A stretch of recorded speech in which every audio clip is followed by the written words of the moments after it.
जी अस्सलाम वालेकुम स्टूडेंट्स।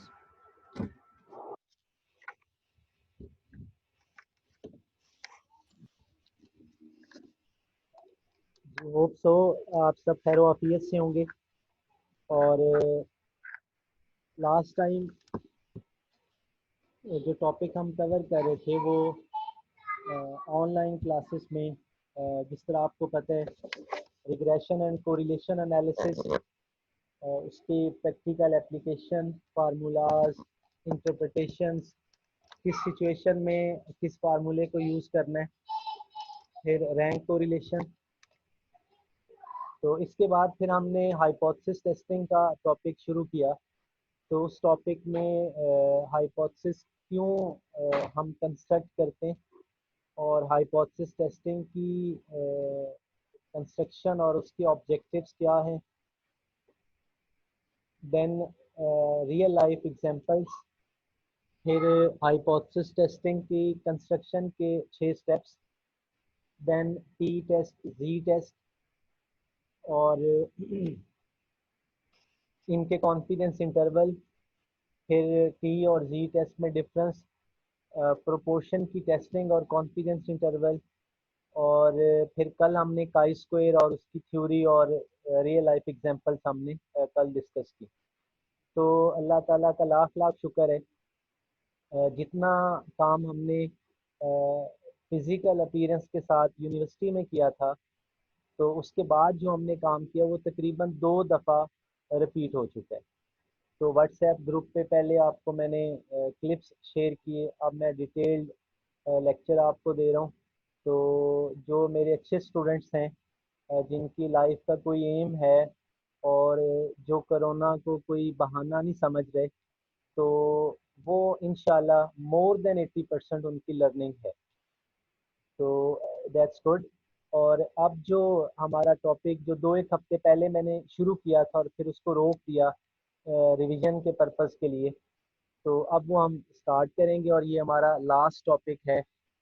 अगर तो हम कोर्स आउटलाइन की बात करें तो आप अपने पोर्टल पे देख सकते हो, मैंने अपलोड किया है कोर्स आउटलाइन को। तो उसमें अभी तकरीबन 20 to 30% काम रहता है जो मैं नहीं करवाऊँगा। इसी टॉपिक पे हम रुक जाएंगे। तो इस टॉपिक पे में भी हमें 3 4 दिन लगे। तो आज हम इसकी डेफिनेशंस को देखेंगे, नेक्स्ट भी इंशाल्लाह डेफिनेशंस को, और फिर इसके क्वेश्चंस को आपसे शेयर करेंगे। बहुत इंपॉर्टेंट टॉपिक है प्रोबेबिलिटी का। और मैं पहले भी बता चुका हूँ, 4 माइनर क्लासेस को मैं पढ़ा रहा हूँ।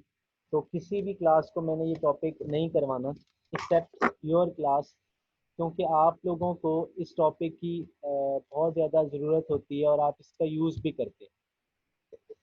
सो कुछ डेफिनेशन मैं पहले भी बता चुका हूँ, लेकिन डिटेल से मैंने शेयर नहीं की। तो आज थोड़ी डिटेल फॉर्म में और कुछ नई डेफिनेशन फॉर्म को कवर करते हैं। तो सबसे पहले व्हाट इज़ प्रोबेबिलिटी। तो प्रोबेबिलिटी जो है ये it is the numerical measurement of uncertainty. I repeat, it is the numerical measurement of uncertainty. मतलब एक चीज़ का हमें पता ही नहीं है और उसने फ्यूचर में अपीयर होना है, और हम उसकी अनसर्टेनिटी को न्यूमेरिकली मेजर कर लेते हैं। तो दिस इज़ एक्स्ट्रा ऑर्डिनरी। तो यही काम आप लोग करते हैं। जैसे आप सॉफ्टवेयर बनाते हैं, आप चीज़ें परचेज करते हैं, तो वो चीज़ें जब प्रिपेयर की गई, उनकी मैन्युफैक्चरिंग हुई, तो उसके बाद हमें जब हम परचेज कर रहे होते हैं तो उसकी लाइफ टाइम, उसकी गारंटी वारंटी दी जा रही होती है। तो बेसिकली उसकी एक्सपायरी तो फ्यूचर में है, लेकिन हम मटेरियल को देखते हुए, अपने एक्सपीरियंस को देखते हुए, क्वालिटी ऑफ दैट प्रोडक्ट देखते हुए हम न्यूमेरिकली बता देते हैं कि इस आइटम की, इस प्रोडक्ट की फंक्शनैलिटी 1 साल के लिए है, 2 साल के लिए, एंड सो ऑन।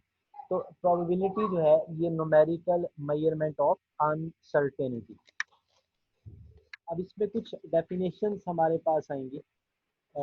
जैसे आप देखते हैं यहाँ पे प्रोबेबिलिटी एंड एग्जांपल है, तो यहाँ पे बेशुमार एग्जांपल हो सकती हैं।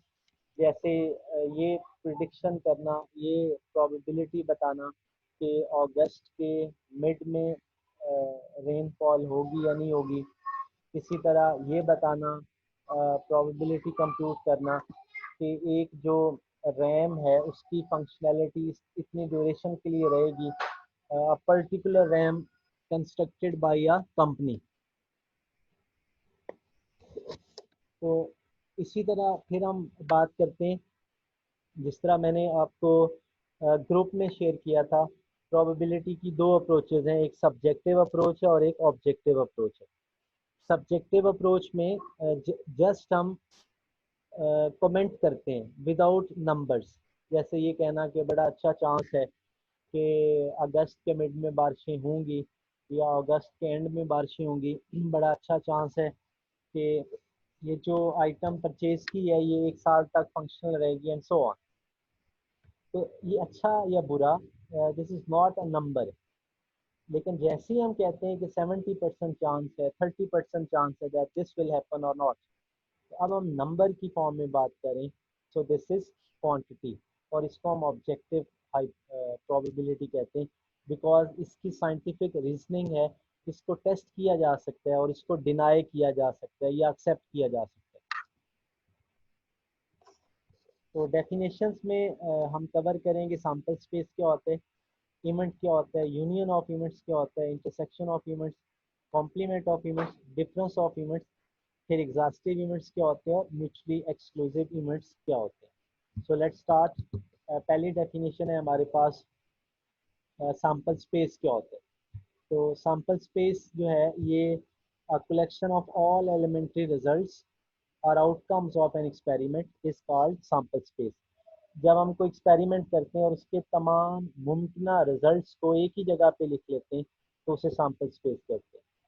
जैसे हम दो कॉइन को एक दफ़ा टॉस करें तो 4 पॉसिबिलिटी हैं, दोनों कॉइन्स पे हेड आ जाए, दोनों कॉइन्स पे टेल आ जाए, एक पे हेड एक पे टेल आ जाए, पहले पे टेल दूसरे पे हेड आ जाए, तो ये 4 पॉसिबिलिटीज है। और अगर हम इन चारों को एक ही जगह पे लिख लेते हैं तो ये सैंपल स्पेस है। इसी तरह डाई को रोल करते हैं तो उसके 6 पॉसिबल आउटकम्स हैं, और सारे के सारे आउटकम्स को एक ही जगह पे अगर हम एक ही वक्त में लिख लेते हैं तो ये भी सैंपल स्पेस है। इसके बाद इवेंट क्या होता है, any set of outcome is an event.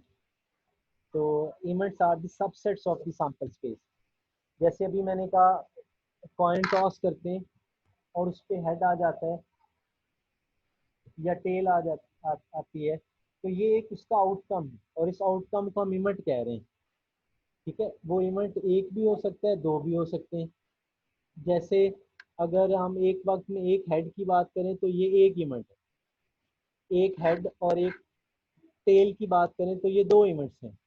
तो अगर हमारे पास एक वक्त में एक इवेंट आए तो उसे हम सिंपल इवेंट कहते हैं, और अगर हमारे पास एक से ज़्यादा आउटकम्स आए तो वो कंपाउंड इवेंट कहलाता है। एक सिंपल इवेंट होता है, एक कंपाउंड इवेंट होता है। लाइक अगर हमारे पास दो कॉइन टॉस किए हैं, दोनों पे हेड आ रहे हैं, तो अब या यूं कह लें दो कॉइन हमने टॉस किए और हम देखना चाहते हैं नंबर ऑफ हेड्स, तो नंबर ऑफ हेड्स 0 भी हो सकता है, एक हेड भी आ सकता है और दो हेड भी आ सकते हैं, तो ये कंपाउंड इवेंट है। ठीक है, और अगर ये कहा जाए कि दो कॉइन टॉस किए और दोनों पे टेल आने की प्रोबेबिलिटी बताएं तो ये एक ही पॉसिबल चांस है, तो इसको हम बोलेंगे simple event. Then union of events क्या होता है,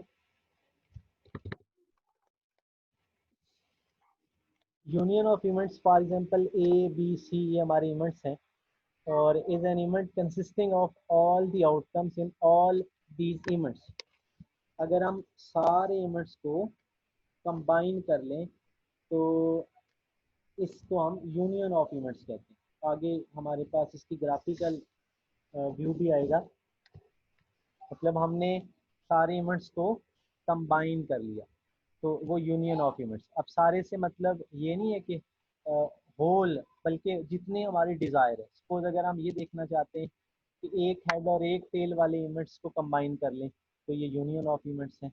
इसी तरह अगर हम कहते हैं कि नो हेड या ऑल हेड्स वाले इवेंट को कंबाइन कर लें तो ये भी यूनियन ऑफ इवेंट्स है। और यहाँ आपने गौर करना है, ये वर्ड जो है इन्वर्टेड कॉमा में और लिखा आ रहा है, ये इंपॉर्टेंट है।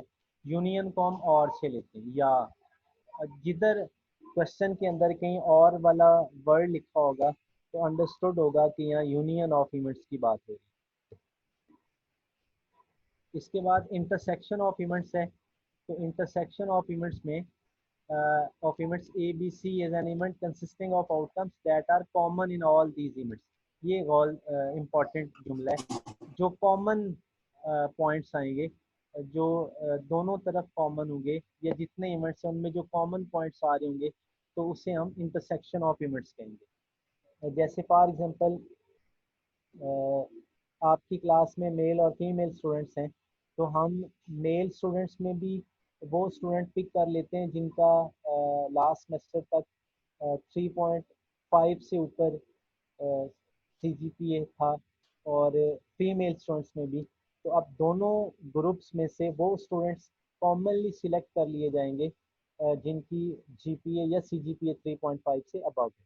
सो ये कॉमन पॉइंट्स पे बेस करेगा और इसे हम इंटरसेक्शन ऑफ इवेंट्स कहते हैं। और फिर आपने याद रखना है यहाँ पे ये एंड आ रहा है इन्वर्टेड कॉमा के अंदर, तो एंड का मतलब इंटरसेक्शन होगा और ऊपर और का मतलब यूनियन होगा। इसके बाद हमारे पास है complement of events. A complement of an event is an event that occurs every time when it does not occur. मतलब ये कि अगर एक इवेंट अकर कर रहा है तो सपोज जैसे मैंने अभी एग्जांपल ली, प्रोबेबिलिटी ऑफ नो हेड। तो प्रोबेबिलिटी ऑफ नो हेड है, और अगर इसी इवेंट का मुझे कॉम्प्लीमेंट लेना हो तो कॉम्प्लीमेंट इसका बनेगा प्रोबेबिलिटी ऑफ ऑल हेड्स। ठीक है, मैंने इवेंट लिया प्रोबेबिलिटी ऑफ नो हेड, तो इसका कॉम्प्लीमेंट यानी इसका इन्वर्स बनेगा प्रोबेबिलिटी ऑफ ऑल हेड्स। सो ये कॉम्प्लीमेंट ऑफ एन इवेंट। और इसको नॉट इन्वर्टेड कॉमा में आप देख लें, तो नॉट अगर किसी इवेंट की नॉन अकरेंस को देखना हो तो वो कॉम्प्लीमेंट के जरिए हम देखते हैं। तो इसके बाद डिफरेंस ऑफ इवेंट्स है। A difference of events A and B consist of all outcomes included in A but excluded from B। तो अगर दो इवेंट्स का डिफरेंस लेना हो, जैसे आप सेट थ्योरी में 9th 10th में आप पढ़ते आ रहे हैं, तो वहाँ पे जो हम डिफरेंस लेते थे, अगर सेट ए का सेट बी से डिफरेंस लेते हैं तो रिजल्ट में वही पॉइंट्स आएंगे जो ए बेस्ड होंगे, यानी बी वाले एक्सक्लूड कर देंगे हम दरमियान में से।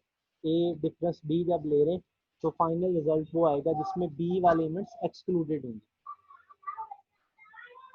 तो डिफरेंस ऑफ इवेंट्स ये हो गया। अब इसको ग्राफिकली देखें,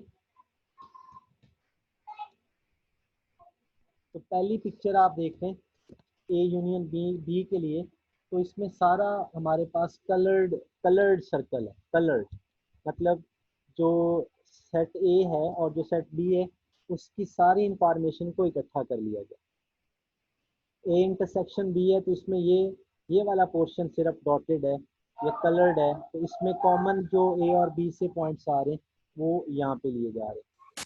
कॉम्प्लीमेंट ऑफ ए जो है उसमें जो यूनिवर्सल सेट है उसमें से जो इवेंट ए के पॉइंट्स है वो निकाल दिए तो पीछे ए कॉम्प्लीमेंट आएगा। ए डिफरेंस बी है तो जो ए वाले पॉइंट्स हैं उसमें से जो बी के पॉइंट्स कॉमन आ रहे हैं वो निकाल देंगे तो वो ए डिफरेंस बी बनेगा।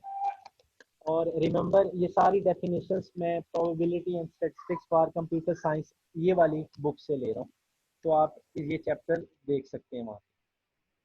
चैप्टर नंबर 2 है। इसके बाद नोटेशन है यूनियन ऑफ इवेंट्स को हम, जैसे अगर दो इवेंट्स है हमारे पास ए और बी तो उसको हम लिखेंगे ए यूनियन बी। इसी तरह इंटरसेक्शन ऑफ इवेंट्स है तो ए इंटरसेक्शन बी। कॉम्प्लीमेंट को ए पावर सी या ए बार से हम लिखते हैं, और डिफरेंस को ए डिफरेंस बी से लिखते इसके बाद अगली डेफिनेशन है हमारे पास, एग्जॉस्टिव इवेंट्स क्या होते हैं। What are the exhaustive events? Events A, B, C, so on are exhaustive if their union equals the whole sample space. अगर हम ऐसे इवेंट्स जिन्हें हम कंबाइन करें तो वो मिल के सैम्पल स्पेस बना दें, तो ऐसे इवेंट्स को हम एग्जॉस्टिव इवेंट्स कहते हैं। जैसे अब एग्जांपल सुनिएगा आप, वही एग्जांपल ले रहा हूँ, और इंशाल्लाह अगली क्लास में कोशिश करेंगे थोड़ा कंप्यूटर की एग्जांपल्स हम ऐड करें, और आप भी सोचिएगा ये एग्जांपल कैसे हो सकते हैं। तो फिलहाल जनरल एग्जांपल ले रहा हूँ। सपोज दो कॉइन हमने टॉस किए, तो उस पर जो पॉसिबल आउटकम्स आ सकते हैं, तो वो टेल हो सकता है, एक एक पे टेल आ जाए, फर्स्ट पे टेल आ जाए, सेकंड पे हेड आ जाए, फर्स्ट पे भी हेड, सेकंड पे भी हेड, ये दूसरा इवेंट, फर्स्ट पे टेल, सेकंड पे टेल, ये तीसरा इवेंट, और पहले पे हेड और दूसरे पे टेल, ये चौथा है। तो ये टोटल 4 इवेंट्स हैं। इवेंट से मतलब आउटकम्स, जब कॉइन फ्लिप किया, टॉस किया, तो जो अपीयर हुआ उसी को मैं आउटकम कह रहा हूँ, उसको इवेंट कह रहा हूँ। तो अब अगर मेरा पहला क्वेश्चन या पहला इवेंट है, इवेंट ए है प्रोबेबिलिटी ऑफ ऑल हेड्स, और इवेंट बी है प्रोबेबिलिटी ऑफ ऑल टेल्स। तो अब अगर मैं इन दोनों इवेंट्स को कंबाइन करूं, मैं रिपीट कर दूं एग्जांपल, इवेंट ए है प्रोबेबिलिटी ऑफ ऑल हेड्स, और इवेंट बी है प्रोबेबिलिटी ऑफ ऑल टेल्स। तो ऑल हेड्स में क्या आएगा? 1 हेड, 2 हेड, ठीक है, और फिर ऑर्डर में पहले पे हेड या फिर दूसरे पे हेड आ जाए। तो ऑल टेल्स में क्या आएगा? एक तरफ टेल आ जाए, ठीक है, टेल वो पहले इवेंट पे आ सकती है, दूसरे इवेंट पे आ सकती है, या दोनों पे टेल आ जाए। तो ये हमारे पास जो पॉइंट्स आ रहे हैं, तो इनको हमने कंबाइन जब किया, तो जैसे ही हमने कंबाइन किया, तो वो हमारे पास होल सैंपल स्पेस बन गया। तो ऐसे इवेंट्स को हम एग्जॉस्टिव इवेंट्स कहते हैं। एग्जाम्पल 2 भी देख लें। सपोज आपकी क्लास में वो स्टूडेंट्स, मैं ग्रुप स्टूडेंट्स के बना रहा हूँ, वो स्टूडेंट्स जिनका F ग्रेड है, जिनका C ग्रेड, B ग्रेड और A ग्रेड और D ग्रेड, ये सारे ग्रेड्स के स्टूडेंट्स में मैंने पहले क्लास को स्प्लिट किया। F ग्रेड्स वाले स्टूडेंट्स, D ग्रेड वाले, C, B और A वाले। तो ये जो ग्रुप्स हमारे पास बने हैं 5, तो जैसे ही मैंने इन 5 ग्रुप्स के स्टूडेंट्स को कंबाइन किया, तो ये पूरी क्लास बन गई। तो ये एग्जॉस्टिव इवेंट्स थे। ऐसे इवेंट्स जिनको कंबाइन करें और फिर सैंपल स्पेस बन जाए, तो they are known as exhaustive events. इसके बाद है डिसजॉइंट इवेंट्स। तो if A and B are disjoint if their intersection is empty. अगर हम दो इवेंट्स की इंटरसेक्शन लें और वहाँ पे कोई कॉमन पॉइंट ना आए, तो ऐसे इवेंट्स को डिसजॉइंट इवेंट्स कहते हैं। जैसे अभी जो मैंने ऊपर example the, probability of all heads, ठीक है, और या यूं कह लें प्रोबेबिलिटी ऑफ 2 हेड्स और प्रोबेबिलिटी ऑफ 2 टेल्स, ये 2 इवेंट्स हैं। तो अब इसको अगर मैं इसमें से कॉमन लेना चाहूँ, तो कुछ कॉमन नहीं आएगा, क्योंकि एक तरफ दोनों हेड्स हैं और एक तरफ दोनों टेल्स हैं, सो नो कॉमन पॉइंट। सो ये वाले इवेंट्स डिसजॉइंट इवेंट्स। इसी तरह एक इवेंट है प्रोबेबिलिटी ऑफ फेल स्टूडेंट्स, और दूसरी तरफ प्रोबेबिलिटी ऑफ पास स्टूडेंट्स। तो ये दोनों इवेंट्स में कुछ कॉमन नहीं है, सो ये डिसजॉइंट इवेंट्स। इसके बाद लास्ट एग्जांपल डेफिनेशन है, म्यूचुअली एक्सक्लूसिव इवेंट्स क्या होते हैं, या पेयर वाइज डिसजॉइंट क्या होते हैं। If events A1, A2, so on are mutually exclusive or pairwise disjoint, if any two of these events are disjoint। तो pairwise disjoint ऐसे होगा कि जब हम दो दो के पेयर बना लेंगे और फिर उसमें से कुछ कॉमन पॉइंट ट्रेस करेंगे और कुछ कॉमन नहीं आएगा, तो ऐसे इवेंट्स को हम पेयर वाइज डिसजॉइंट या म्यूचुअली एक्सक्लूसिव इवेंट्स कहते हैं। जहाँ पे पेयर वाइज कुछ कॉमन ना आ रहा हो, तो they are known as pairwise disjoint और mutually exclusive events. Then example है हमारे पास, when a card is pulled from a deck at random the four suits are the same time disjoint and exhaustive. तो आपको पता है ये जो ताश के पत्ते होते हैं इसके अंदर 4 सूट्स होते हैं, इसको 4 हिस्सों में डिवाइड किया जाता है, 13 पत्तों का एक सूट होता है। तो डायमंड्स, हार्ट्स, क्लब्स और स्पेड्स, ये इसके नेम है। तो हर सूट जो है उसके अंदर 13 कार्ड्स हैं। तो और ये जो कार्ड्स के अंदर पॉइंट्स हैं वो कलर वाइज डिफर करते हैं, तो वो आपस में डिसजॉइंट है। लेकिन अगर उनको कंबाइन कर दिया जाए तो दोबारा से वो डेक ऑफ कार्ड्स बन जाएगा, सो वो एग्जॉस्टिव भी हो गया। इसी तरह receiving a grade of A, B और C for some course are mutually exclusive events but unfortunately they are not exhaustive. तो अगर मैं बात करूं वो स्टूडेंट्स जिनके एक ग्रेड हुए, बी हुए या सी हुए, तो वो आपस में एग्जॉस्टिव इवेंट्स, आपस में म्यूचुअली एक्सक्लूसिव इवेंट्स हैं, because two students which contain grade A और B and C, nothing common between them, so ये nothing common among them, so ये म्यूचुअली एक्सक्लूसिव इवेंट्स हो। तो ये कुछ डेफिनेशंस थी जो आज मैंने आपसे शेयर की थोड़ा बेस बनाने के लिए।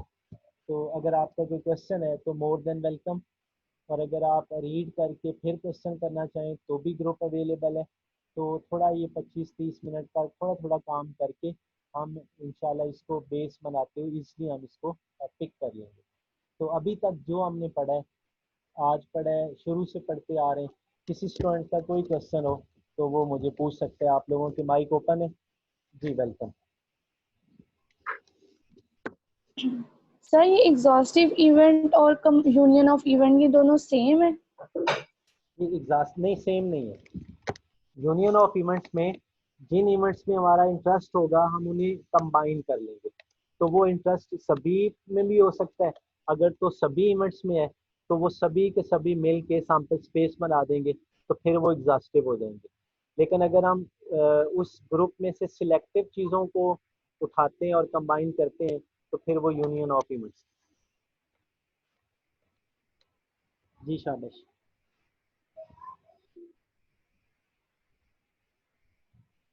जी कोई और क्वेश्चन? ये बच्चे क्लियर हो सर गया? ये जो सर जी जी।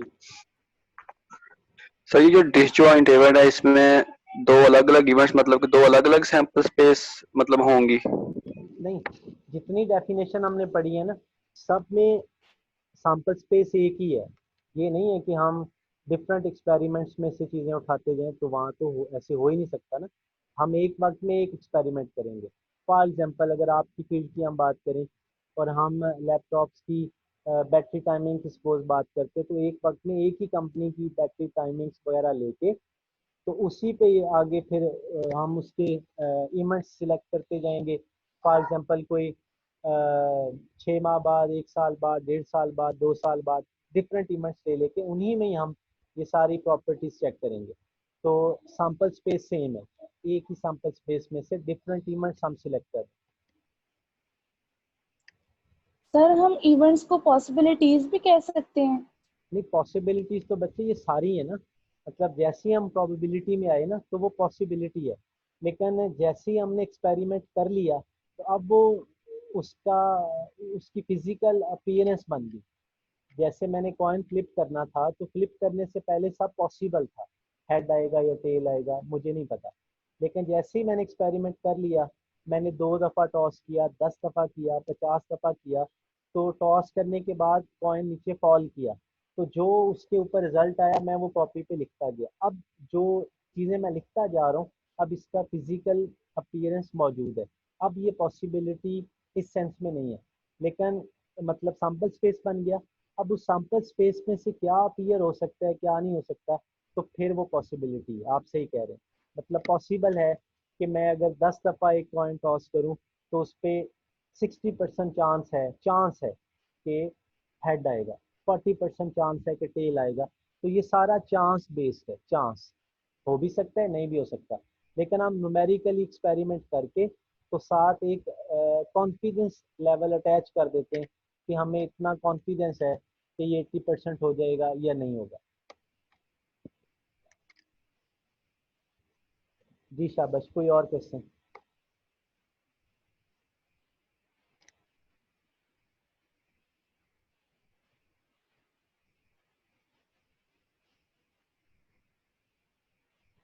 चलें, कोई इशू नहीं है, आप ग्रुप में भी पूछ सकते हैं। वेल डन जिन स्टूडेंट्स ने डायरेक्ट क्वेश्चन कर लिए। तो आप लोगों ने मैं आपसे इतना आज बड़ा इम्पोर्टेंट ये बात शेयर कर दूं कि यूनिवर्सिटी ने हमें एक लेटर इशू किया था कि 17 अगस्त से, आपने भी पढ़ा होगा, आपको भी पता चला होगा, 17 अगस्त से जो फाइनल सेमेस्टर के स्टूडेंट्स हैं उनके ऑनलाइन एग्ज़ाम होने जा रहे हैं। तो आई डोंट नो ये हो सकता है होगा या नहीं होगा, बट जैसे जैसे ये कोरोना जो है ये मतलब बेहतर होती जाएगी इसकी सिचुएशन, तो